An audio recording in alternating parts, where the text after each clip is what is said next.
안녕하세요. 필렛 기타의 김도영입니다. 네, 자, 이번에는 기타의 다양한 어떤 형태에 대해서 설명을 좀 드리고자 하는데요.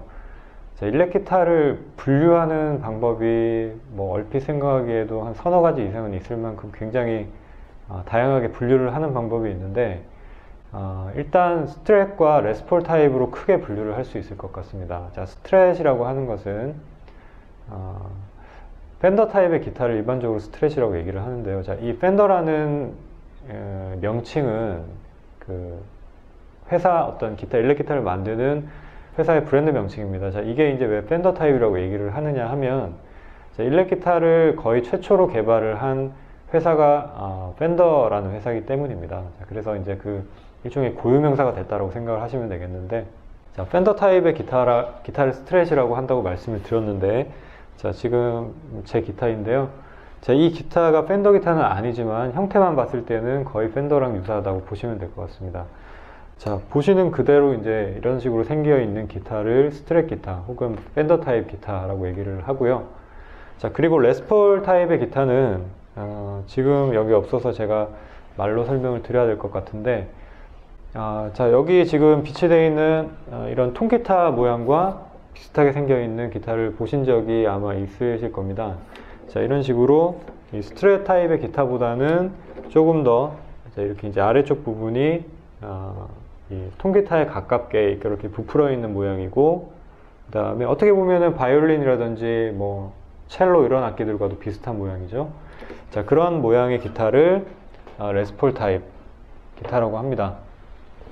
자, 이렇게 이제 크게 두 가지 분류로 기타를 나눠볼 수가 있겠는데요. 자, 레스폴 역시 깁슨 레스폴이라고 해서 펜더도 마찬가지지만 그 회사를 설립한 설립자의 이름을 딴 브랜드죠. 그래서 그것이 일종의 기타를 이렇게 지칭하는 고유명사가 된 것이다, 이렇게 생각을 하시면 될 것 같고, 그래서 이제 레스폴 타입, 깁슨 레스폴인데 줄여서 그냥 레스폴 타입이라고 얘기를 합니다. 깁슨이라는 회사 브랜드가 있는데 그 회사 브랜드에서도 레스폴, 그 다음에 뭐 SG 이런 다양한 모델들이 있습니다.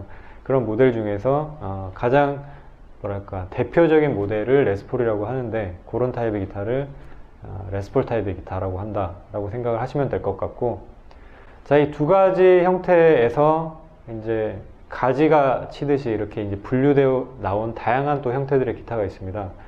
80년대 초반 정도, 70년대 말에서 한 80년대 초반 정도라고 볼 수 있겠는데, 그 80년대 초반에 바네일런이라는 기타리스트가 데뷔를 하면서 바네일런이 그 펜더 기타를 개조를 해서 사용을 했습니다. 그때부터 이제 슈퍼 스트랫이라는 기타 명칭이 사용이 되기 시작했고, 스트랫이 아까 펜더 타입의 기타를 지칭한다고 말씀을 드렸었는데, 자, 이 슈퍼 스트랫이라는 것은 펜더 기타에서 사용할 수 없는 좀 더 다른 어떤 효과들을 추가한 그런 기타를 슈퍼 스트랫이라고 한다라고 생각을 하시면 될 것 같고, 자, 그리고 이제 기타 바디 모양 중에서 일부 좀 약간 과격한 모양을 띈 그런 또 기타들이 있습니다.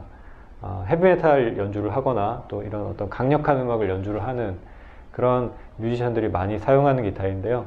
자, 그런 어떤 번개 모양의 기타라든지 이렇게 뭐랄까 약간 V자 모양의 기타라던가 혹은 뭐 역 V자 모양의 기타라든지 이런 식으로 일반적으로 우리가 흔히 접할 수 있는 스트랫이라든지 레스폴 타입의 기타가 아닌 좀 모양 자체가 굉장히 크거나 또 과격한 모양을 띠고 있는 그런 바디의 형태를 가진 기타를 헤비 쉐입이라고 얘기를 하기도 합니다. 그러니까 그것은 이제 스트랫, 뭐 레스폴 타입 분류하는 것과는 또 다른 어떤 바디의 모양으로 분류를 하는 분류법이라고 말씀을 드릴 수가 있겠죠. 그리고 이 어떤 바디 모양에 따라서 기타의 소리가 달라진다라는 또 그렇게 주장을 하는 사람들이 많이 있는데, 사실 제가 모든 기타들을 다 테스트를 해보고 또 똑같은 목재를 사용한 기타들을 바디 모양만 바꿔서 테스트를 해본다던가 이런 실험을 할 수가 없기 때문에 바디의 모양만 절대적으로 소리에 영향을 끼친다라고 얘기를 하기는 좀 힘들 것 같습니다. 소리에 영향을 끼치는 요소는 뭐 수많은 요소가 있겠죠. 어떤 픽업을 사용을 하는지, 또 뭐 어떤 줄을 사용을 하는지, 또 어떤 바디 모양을 사용을 하는지, 또 뭐 어떤 목재를 사용하는지, 또 어떤 하드웨어를 사용하는지 등등에 따라서 굉장히 다양한 어떤 변수가 발생할 수 있는데 분명한 것은 어떤 바디 모양도 소리에 미치는 영향이 있다라고 저는 생각이 됩니다.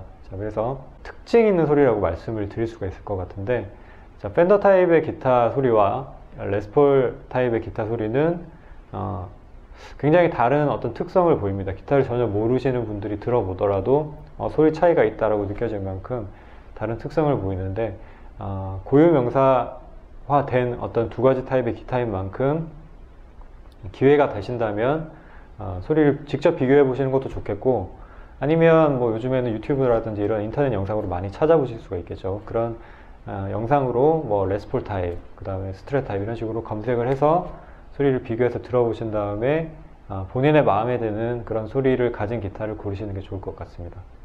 슈퍼 스트랫 기타 중에서 이제 대명사가 된 기타 중에 하나가 아이바네즈라는 기타가 있는데, 자, 이 아이바네즈 기타가 특징이 브릿지 부분이 이제 플로이드 로즈라는 브릿지가 달려 있어서 굉장히 이제 과격한 음정 아밍 다운이라든지 아밍 업이라든지 이런 테크닉을 또 행할 수 있도록 그런 구성이 되어 있는데, 어떤 그런 연주법들이 테크닉, 어떤 기교가 뛰어난 기타리스트들이 많이 사용을 하기 시작하면서 아까 말씀드렸던 바네일런이 대표적인 예가 되겠고요. 물론 바네일런이 아이바네즈 기타를 사용한 것은 아니지만 또 어떤 그런 하나의 부류가 만들어지지 않았나 그렇게 생각이 됩니다. 자, 지금까지 이제 크게 일렉 기타를 어떤 식으로 나누는지에 대해서 어떤 명칭 그리고 바디 모양에 따른 분류 이런 것들에 대해서 설명을 드렸습니다. 지금까지 플랫 기타의 김도영이었습니다. 감사합니다.